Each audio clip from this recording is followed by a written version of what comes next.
Livro do profeta Jonas, capítulo 1.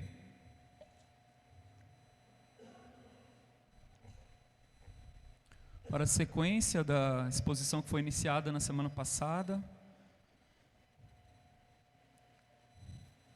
Jonas, no capítulo 1, a exposição será dos versículos de 4 a 7.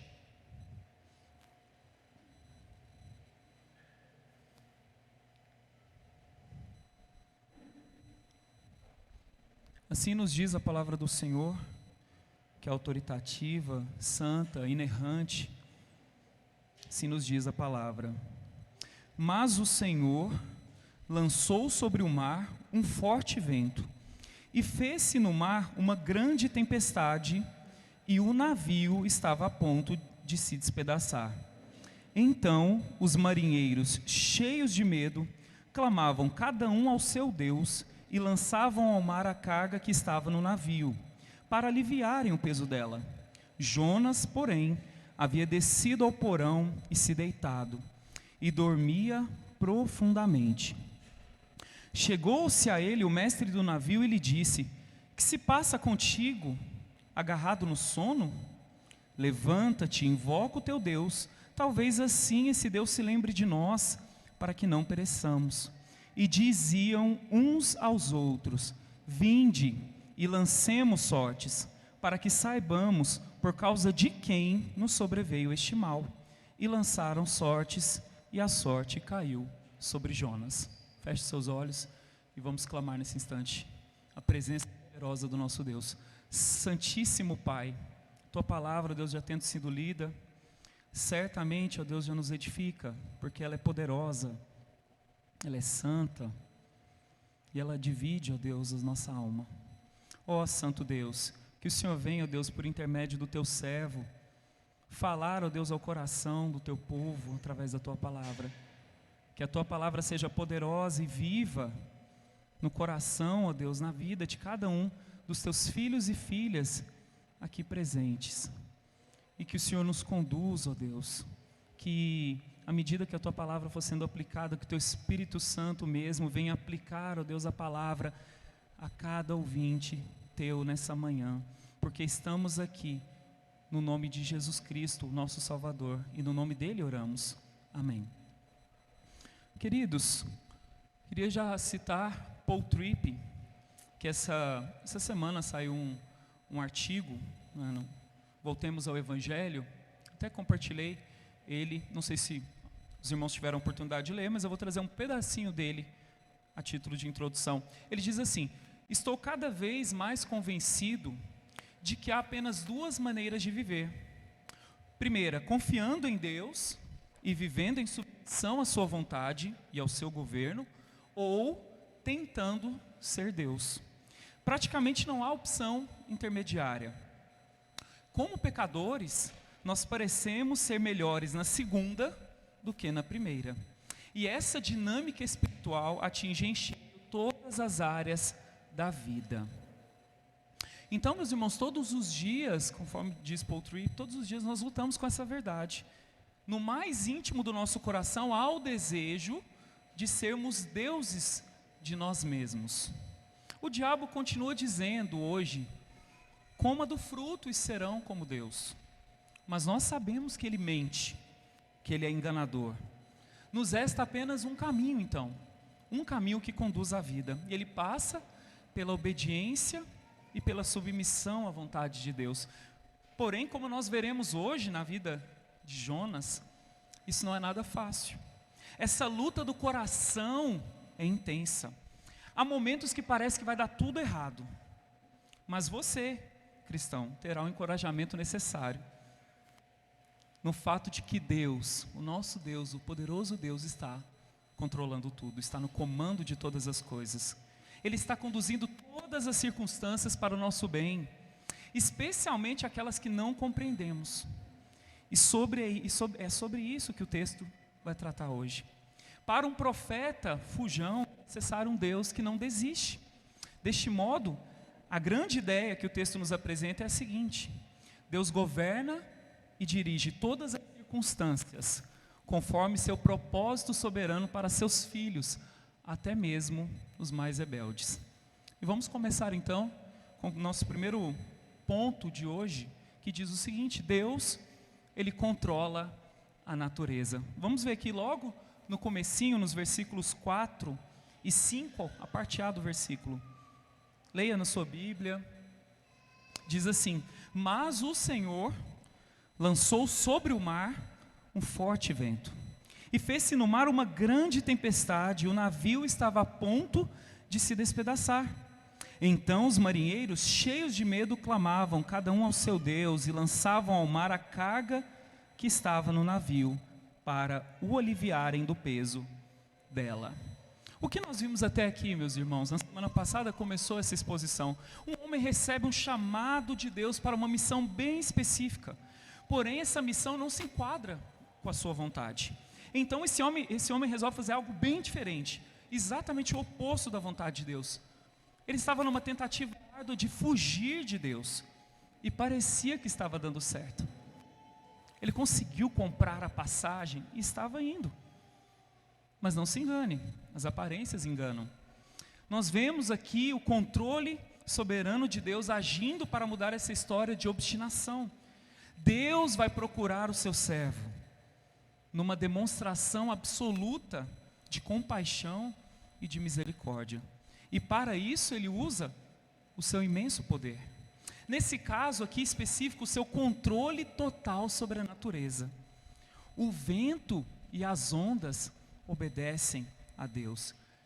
E vocês conhecem que no Novo Testamento, Jesus, o Filho de Deus, também demonstrou soberania em relação à natureza. Porém, no caso de Jesus, a ação foi fazer o vento e o mar se acalmarem. Nós vemos que Jesus é Deus também. Essa tempestade, meus irmãos, ela era sobrenatural. E esse propósito dessa tempestade começa a se desvendar na história. Percebam a reação nada comum dos marinheiros. Eles tiveram medo. Eu não sei se isso te chamou atenção, mas isso me chamou atenção. Esses homens tendo medo. Por quê? Esses homens eram acostumados a fazer esse tipo de viagem. Era uma rota comum para eles. Eles faziam negócios indo de um porto a outro. Mas o que está acontecendo aqui certamente não tem nada de normal para esses homens acostumados com essas viagens. De alguma forma, aqueles marinheiros estavam cientes de que um ser divino estava influenciando o vento. E que provavelmente esse ser divino estava bem irado, devido à força do vento e do mar. O texto diz então que uma espécie de uma reunião de oração começa a acontecer ali. Só que não havia um Deus apenas, eram vários deuses. Imagina uma reunião de oração em que cada um está orando a um Deus. Imagina algo um pouco bagunçado, o desespero dessas pessoas, mas cada um orando ao seu Deus. De repente cada um se lembra de que tinha um Deus, outrora, e nesse momento do aperto se lembra dele e começa a orar. Eles realmente achavam que ia morrer. E isso é instintivo do ser humano. Dizem que não há ateus quando o avião está caindo. E nesse caso aqui é um barco que começa a se despedaçar. Os marinheiros se lembram, talvez esses marinheiros no passado, quando criança, serviram a algum deus, algum falso deus, muito provável porque eles eram pagãos. E por não conhecerem o verdadeiro Deus, eles se agarravam a esses falsos deuses como última esperança, como último suspiro. Porém, nós sabemos, esses deuses não existem e não podiam, fizeram nada por eles. E será, meus irmãos, que com você tem sido assim? Será que você só se lembra de Deus quando a coisa está apertada? Quando as tempestades da vida vêm sobre você? Você só clama na hora do aperto, na hora que não tem mais saída e que você vê que a situação já saiu do seu controle? Você é autodependente até ver que essa situação saiu desse controle? Por que você não tem reconhecido o controle soberano de Deus, a boa mão de Deus guiando todas as coisas? Aliás, porque até você briga com esse controle. Porque essa é a nossa realidade, nós brigamos com o controle de Deus. Deus está controlando, está conduzindo todas as coisas conforme a sua vontade, mas nós não estamos satisfeitos, porque no fundo nós queremos que a nossa vontade seja feita e não a vontade de Deus. Você quer autonomia na sua vida. Você todos os dias acorda e diz: eu quero ser autônomo. É assim. Por que você acorda e não ora, por exemplo? Por que nós não fazemos isso? Muitas vezes, porque nós queremos ser autônomos. Nós dizemos assim: eu sei, Senhor, como lidar com a minha vida, com os meus problemas. Eu não preciso de depender do Senhor. Eu consigo, dou conta. Aí quando chega meio-dia, você já viu que não dá conta.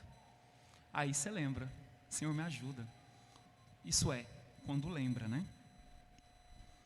Rei Stedman, que trouxe uma boa contribuição no preparo desse texto, ele diz o seguinte: muitas pessoas presumem que podem abandonar os negócios que fazem com Deus até que escolham o melhor momento para fazê-lo.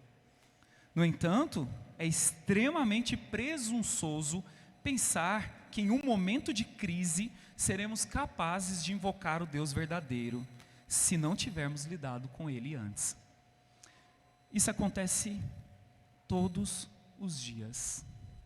As pessoas acham que podem lidar com Deus à sua própria maneira. Elas acham que a qualquer momento ela volta. Eu estou aqui, eu não estou na igreja, eu estou de fora, eu estou brigado com Deus. Mas não, é porque eu quero. Quando eu decidir, eu volto. O pastor já deve ter ouvido isso muito, imagino. Não, daqui a alguns anos eu sirvo o Senhor. Agora não, agora eu estou muito novo. Tenho que aproveitar a minha vida. Daqui a alguns anos eu vou servir o Senhor como se deve servir. E a pergunta que fica é: você é esse tipo de pessoa? Você pensa que a qualquer momento, a um estralar de dedo, você volta e está tudo bem? E está tudo tranquilo? Quem lhe garante que depois de você se chafurdar no mundo, você vai voltar? Quem é que lhe garante isso?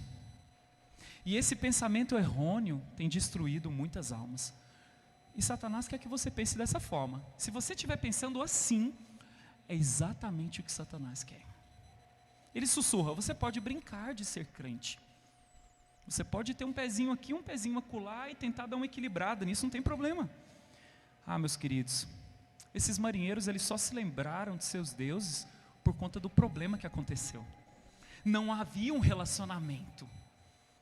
Tinha problema. E com o problema eles se lembraram desses deuses. Mas até nisso, nós vemos a graça de Deus agindo. O verdadeiro e único Deus chamando, conduzindo. E por isso há esperança para nós. Porém, não se enganem, isso não é uma carta de alforria para você abusar e fazer o que quiser com ela. É para fazer você se curvar diante do Todo-Poderoso, se humilhar na poderosa mão dEle. Ele conduz a história da sua vida para que você tenha um relacionamento amoroso e constante com Ele, não apenas na hora do aperto, mas todos os dias. Mas nessa parte do texto aqui, contém algo irônico. Você e eu vamos aprender um pouco com esses marinheiros pagãos. Quer saber como? Além de orar, esses homens começaram a trabalhar. E nós precisamos de fazer isso. Perceba o que eles fizeram aqui. Olha a atitude interessante deles. Então os marinheiros, cheios de medo, clamavam cada um ao seu Deus e, junto com o clamar, lançavam ao mar a carga que estava no navio para o aliviarem do peso dela. Interessante a postura desses homens, porque eles estavam clamando e trabalhando. E é correto combinar oração e trabalho, porque você já viu como nós pulamos aos extremos?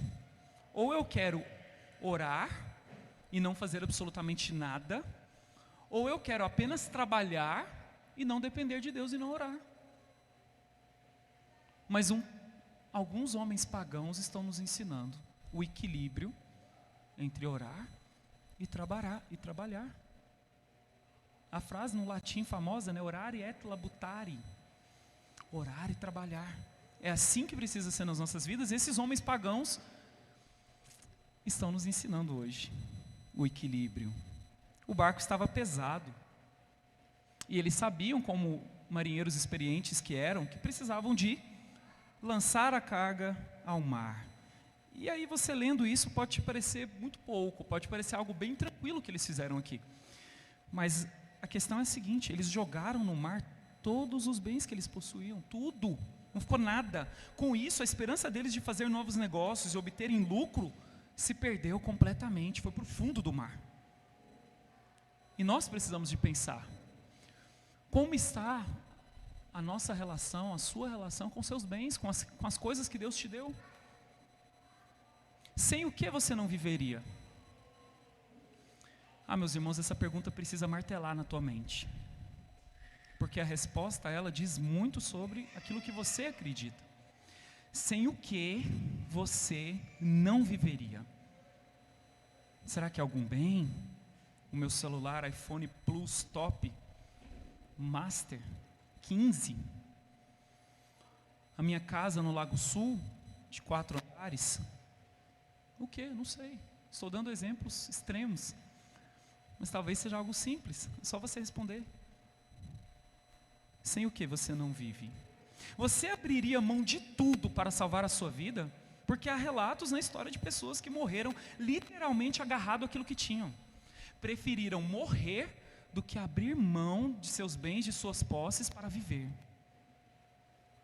E normalmente as tragédias da vida nos impulsionam a refletir sobre as nossas vidas, sobre a nossa relação com as coisas à nossa volta. E está acontecendo algo hoje, né? Nós ainda estamos na pandemia. A tempestade que aconteceu aqui hoje é a pandemia. E como ela está mexendo com você?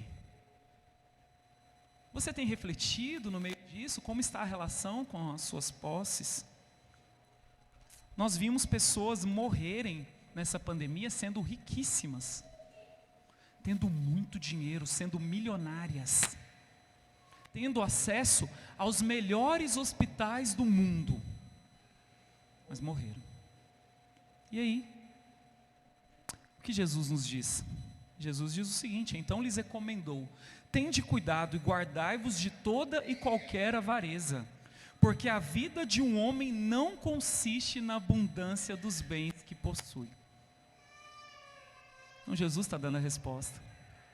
Jesus está dizendo: olhe, cuidado com a avareza. E meus irmãos, isso é como se fosse aquele mosquitinho que pica, você não vê.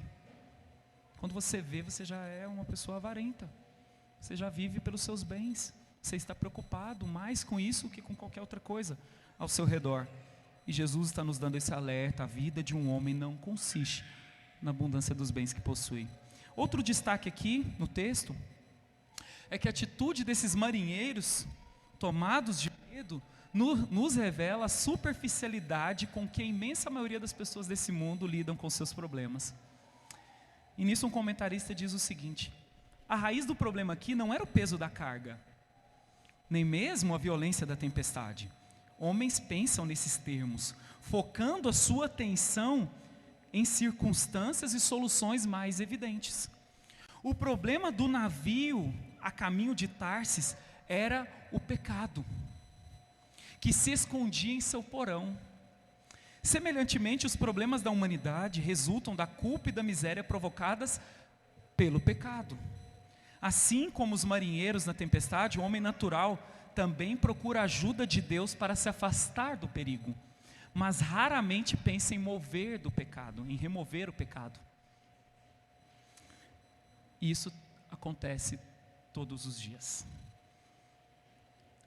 Já viu como as pessoas procuram a Deus nos momentos de tribulação, de angústia de suas vidas, mas elas não querem lidar com o problema principal de seus corações, que é a rebelião contra Deus, o pecado constante contra Deus? Elas querem sim um Deus que as afaste do perigo, mas elas não querem ter um relacionamento vivo com Deus, porque isso implica em mudança de vida.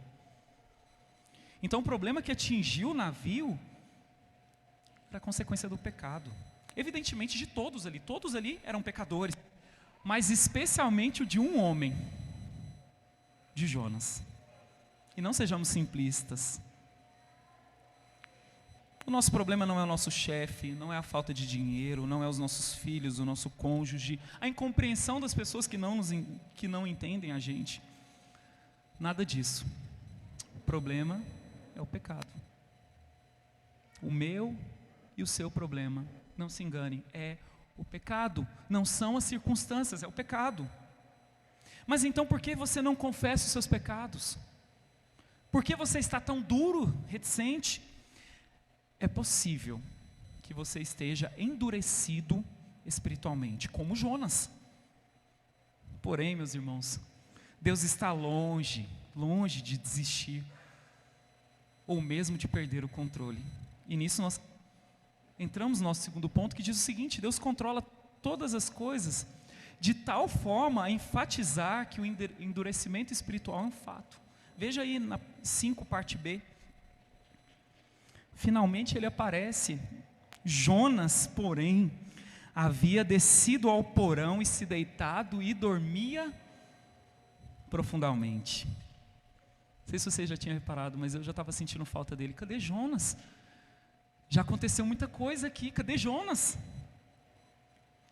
Por que a gente não tinha citado ele ainda?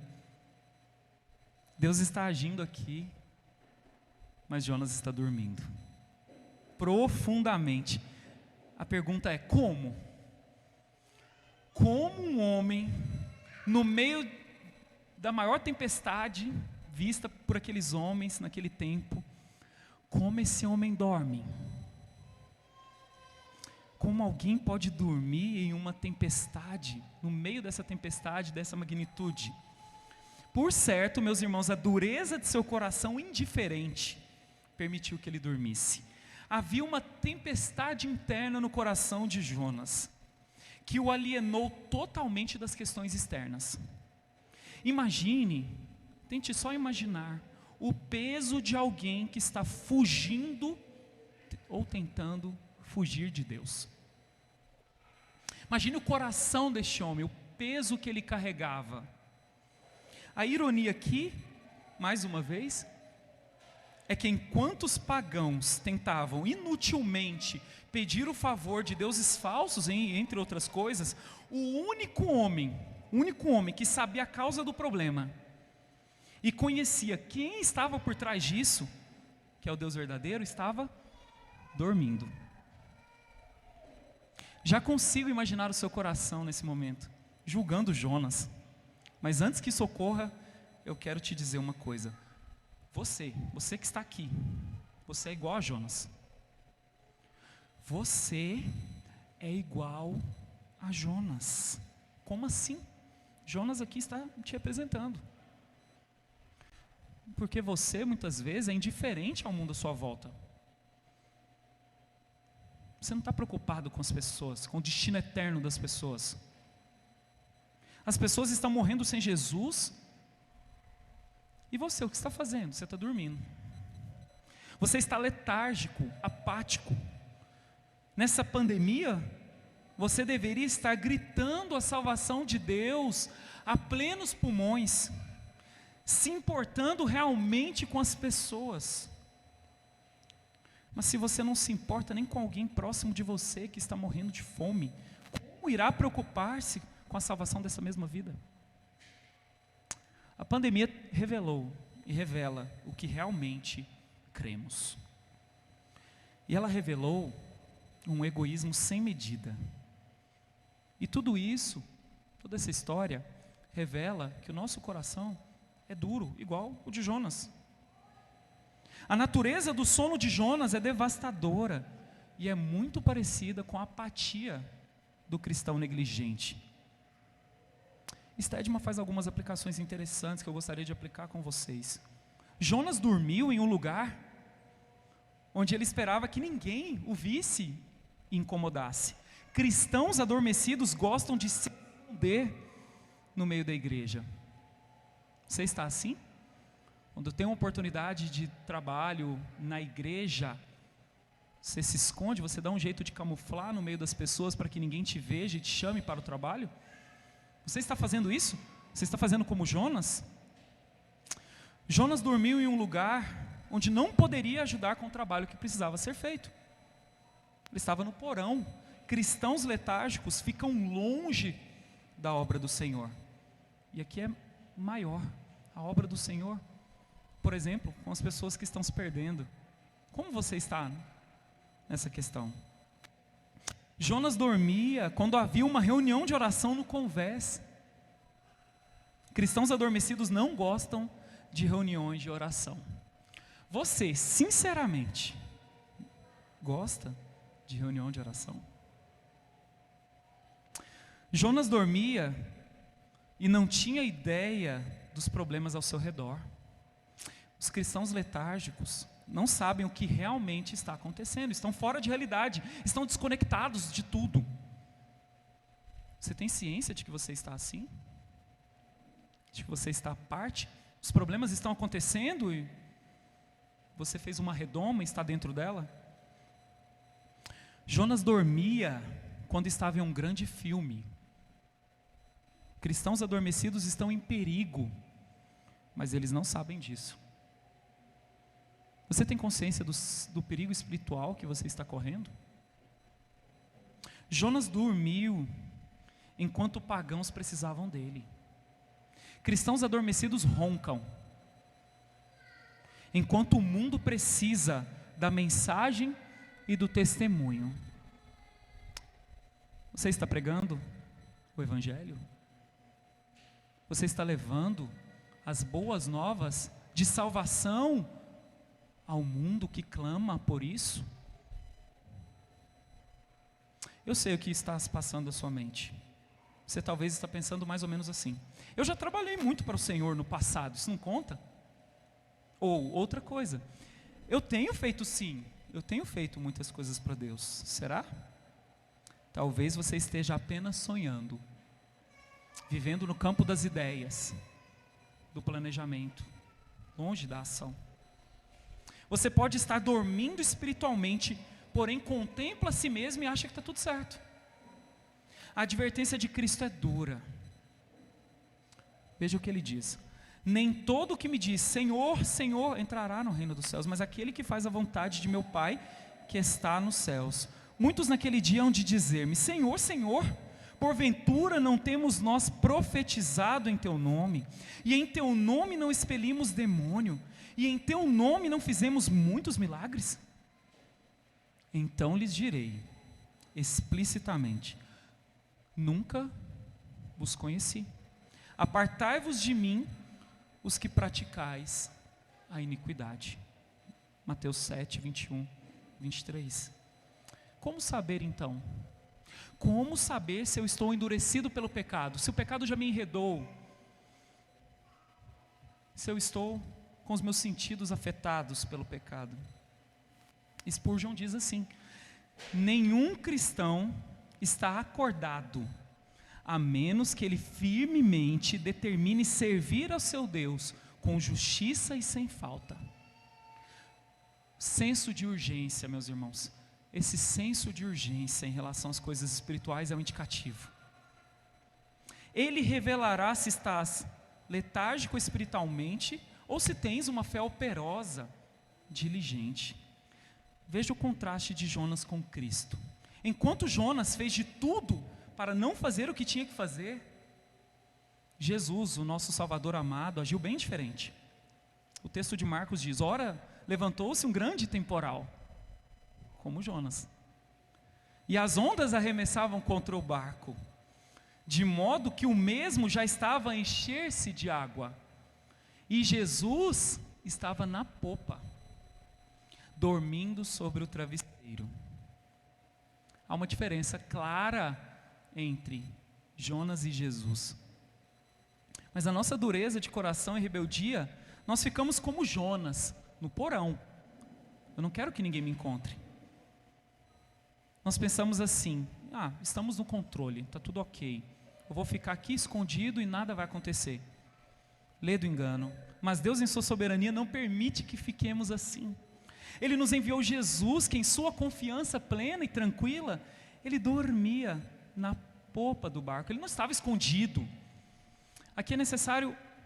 Eu olhei um desenho de um barco para tentar trazer uma imagem para os irmãos. Jonas realmente estava porão não é muito difícil vocês entenderem. Ele estava escondido mesmo, estava embaixo. Mas a popa, ela ficava em cima. Não tente imaginar um desenho de um barco e Jesus tranquilo numa parte traseira do barco dormindo.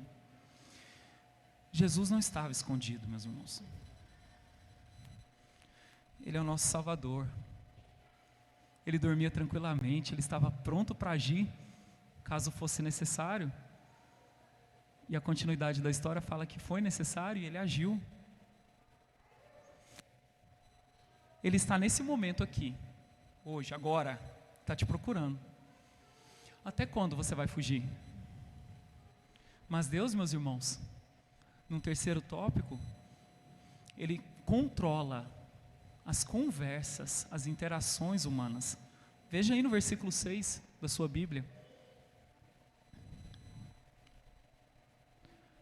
Chegou-se a ele o mestre do navio e lhe disse: que se passa contigo, agarrado no sono?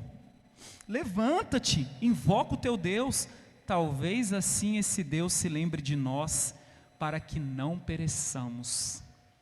O que acontece aqui? Aparentemente, à primeira vista, nada demais, apenas uma conversa um pouquinho mais dura.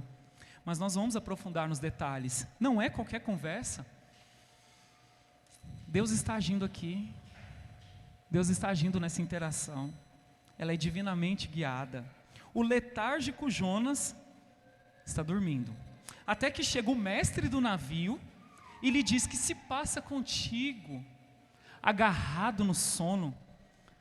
A realidade finalmente começa a bater na porta de Jonas. A ficha começa a cair, ou não. A ironia, mais uma vez, aqui está presente.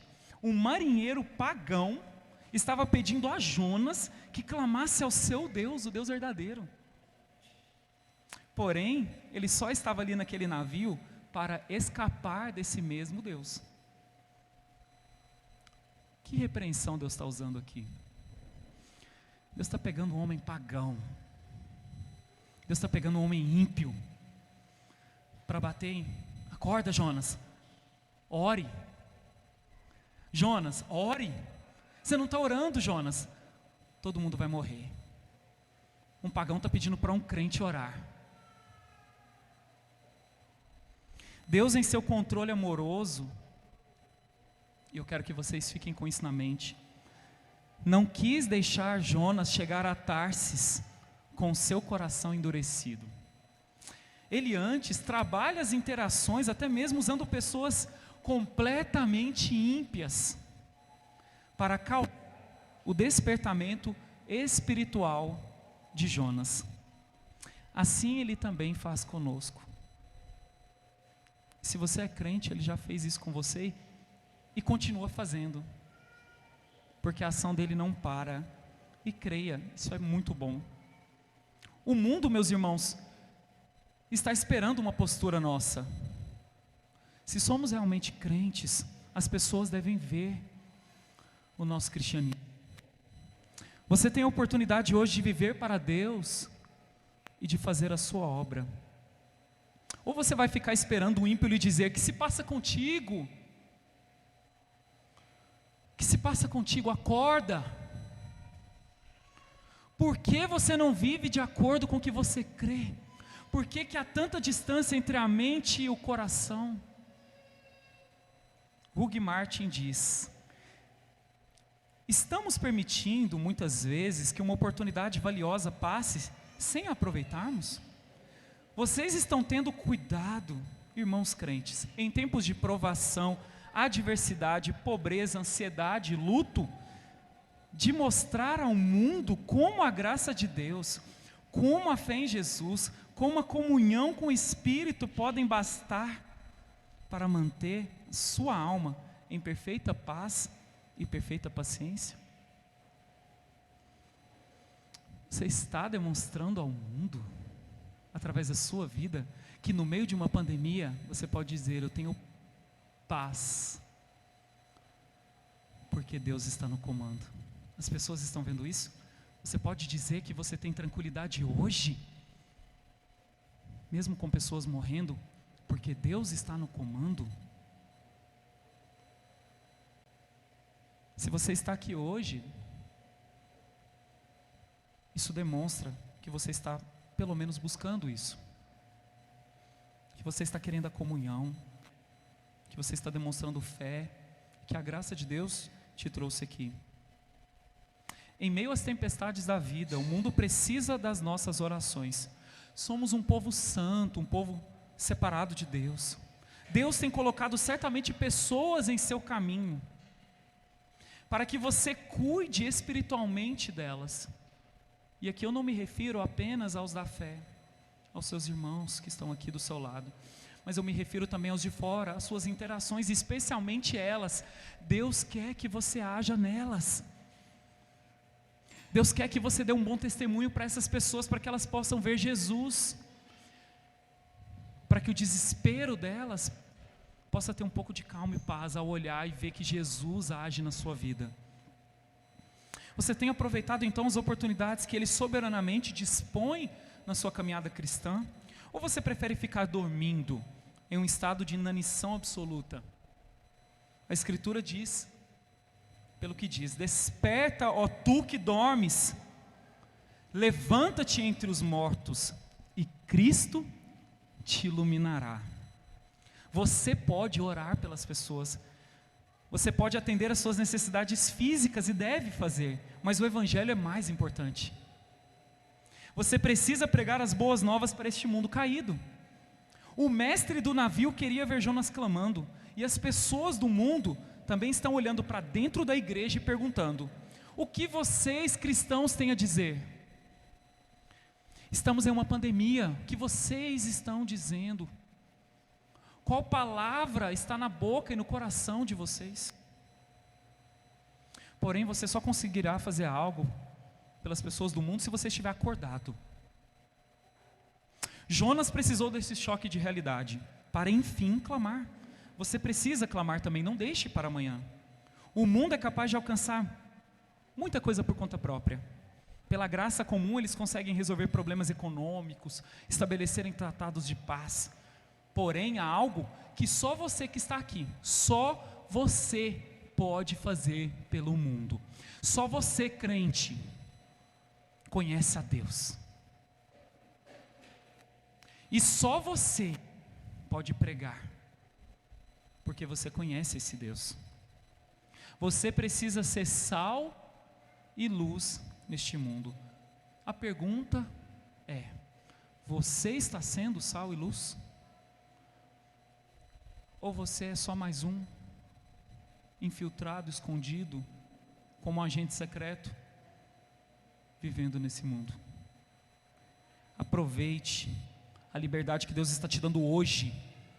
Em muitos lugares essa liberdade já não existe. E pode ser, e eu creio que vai acontecer aqui nesse país, que um dia talvez a gente não tenha mais essa liberdade. Lembre-se, confie na vontade soberana de Deus. Mas Deus também, entrando no último ponto, Ele controla o lançar de sortes. A própria sorte está debaixo do controle de Deus. Leia aí, olhe para a sua Bíblia aí no versículo 7. E diziam uns aos outros: vinde e lancemos sortes, para que saibamos por causa de quem nos sobreveio este mal. E lançaram as sortes, e a sorte caiu sobre Jonas. Nessa quarta ideia que o autor trabalha, nós vemos que Deus tem o controle, até mesmo sobre aquilo que muitas pessoas chamam de sorte, ou talvez a falta dessa sorte. Tem alguém que sabe se a moeda que é jogada para o alto vai cair em cara ou coroa? E além do mais, está conscientemente dirigindo isso. Esse método de lançar sortes era algo comum no mundo antigo. E não havia uma proibição de Deus a esse respeito no Antigo Testamento, pois o Senhor governa soberanamente, até mesmo as sortes que são lançadas. Mas o profeta Jonas ainda está letárgico. Mesmo com o pedido suplicante, desafiador do mestre do navio, ele aparentemente não ora a Deus. Contudo, meus irmãos, E essa é a boa notícia. Deus não desistiu de Jonas. Depois de tentarem um pouco de tudo, os marinheiros, com algum discernimento espiritual que lhes foi concedido, disseram: vamos ver por causa de quem nos sobreveio este mal. E eles lançam sortes.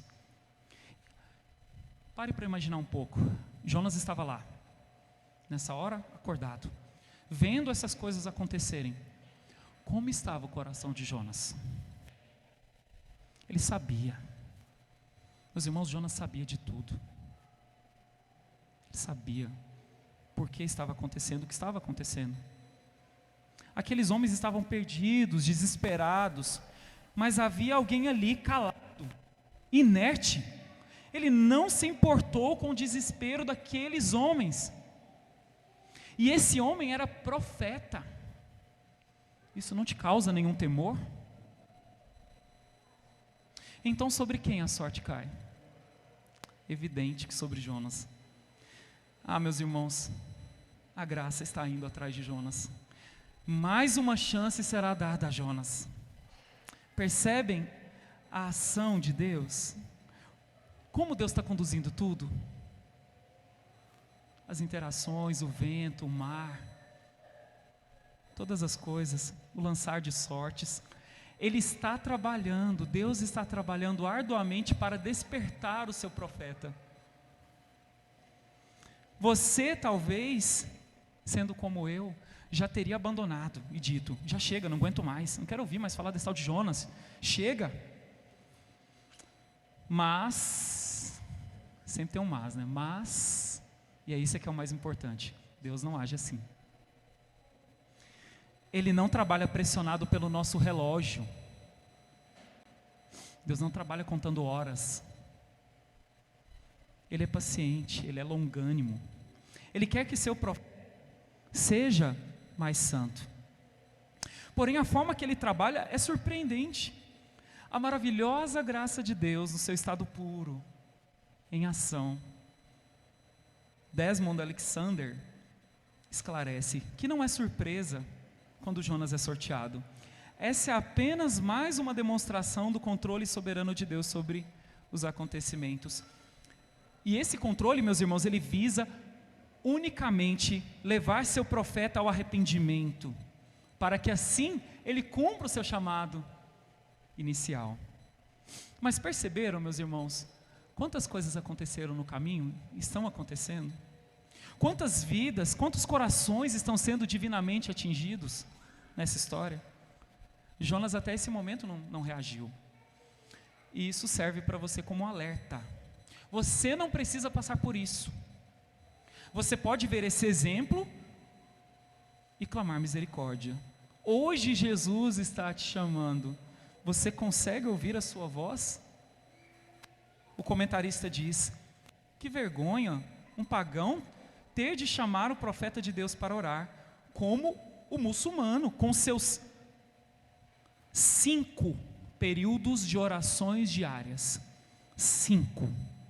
Deixa a nós, os crentes, com a cara no chão. Há entre nós os que não lembram de elevar seus corações a Deus uma vez no dia. Devemos sim sentir-nos envergonhados quando o mundo grita ao nosso redor e nós estamos dormindo. Porém, ver todo esse governo de Deus sobre tudo deve nos trazer confiança. Ele está agindo, Ele está fazendo sua obra a seu tempo e a seu modo. Sua soberania dirige todas as coisas com sabedoria. Para um coração duro como o de Jonas, vemos um Deus resiliente em cumprir o seu plano glorioso. Assim também é conosco. Que amor, quanto amor. Concluindo, meus irmãos, não há casos em sua vida. Tudo foi divinamente orquestrado. Onde você nasceu, seus pais, seus irmãos, a sociedade onde você vive, um momento político, pandemia, tudo. Ou você acha que teve algum acidente? que algo ocorreu nesse meio tempo, até esse segundo, fora do controle de Deus? Te digo com absoluta certeza, não. Todos os fatos que já ocorreram em sua vida, e até aqueles que irão acontecer, estão debaixo do controle soberano de Deus. A questão é, o que você fará com essa informação? Jonas, meus irmãos, apesar de não parecer, era um bom teólogo. Ele sabia muitas coisas acerca de Deus, e vocês vão ver isso lá para frente. Você ainda vai se surpreender muito com ele. Mas o que faltou então a Jonas? Pelo que vimos, faltou o quê? Um coração disposto a cumprir a vontade revelada de Deus. E não é assim com você? Você sabe o que Deus requer de ti e não faz nada. Há muita mística quando se fala em estar no centro da vontade de Deus, mas não há mistério. Basta fazer o que Ele quer que você faça. Para isso é necessário crer com o coração e não apenas com a sua mente. Ele quer você inteiro, disposto a fazer a obra dele nesse mundo que grita desesperadamente por ajuda. Mas você está realmente disposto a ser usado por Deus? Eu não estou dizendo com isso que você precisa se mudar amanhã para o Oriente Médio pregar a palavra. Comece com algo mais simples. E não quer dizer que é fácil. Você está vivendo, por exemplo, em sua casa, crendo nas promessas do Senhor? Você crê e confessa Jesus diariamente, não só quando os problemas vêm, quando as tempestades da vida vêm sobre você? Você compreende o quão miserável é e por isso clama por ajuda? Que você não é diferente de Jonas e que por isso você precisa clamar por ajuda? Faça isso urgente. Você precisa ter esse senso de urgência. Não é para amanhã ou outro dia, para começar agora, hoje. E o melhor dia para começar é o dia do Senhor. Desperte do seu sono mortal e viva em novidade de vida. Peça uma porção diária de graça. Certamente o Pai te concederá. Na introdução ao texto eu disse, citando o Paul Tripp, que só existem duas pessoas: aquelas que reconhecem a soberania de Deus e se submetem a ela, ou aquelas que tentam ser o Deus das suas próprias vidas. Em qual grupo você está? O relato de Jonas nos conduz e nos confronta de modo que façamos parte do primeiro grupo, os que são submissos à vontade de Deus. Deus quer isso de você, e se você for um eleito, creia-me, Ele fará isso de um jeito ou de outro, como nós temos visto na história de Jonas. Portanto, entenda de uma vez por todas, que todas as circunstâncias que Deus te fez passar, são para te transformar à imagem de Jesus. Esse é o objetivo maior de Deus. Muitas vezes a tempestade na sua vida é necessária para te fazer voltar aos trilhos do amor e da misericórdia de Deus. Muitas vezes até o próprio ímpio é necessário. Não tenha medo quando essas coisas acontecerem com você, porque a palavra do Senhor diz: porque o Senhor corrige a quem ama e açoita a todo filho a quem recebe. Se Deus está agindo assim, é por amor. Portanto, tema a Deus. Esse é o princípio da sabedoria e da vida agradável a Ele. Não se trata de uma vida sem lutas, mas de uma vida onde Jesus está na popa do barco, pronto para agir e nos salvar. Ele já fez isso por você. Você precisa apenas crer. Ame o teu Deus, ame o teu Salvador e viva com Cristo hoje para todo sempre. Amém.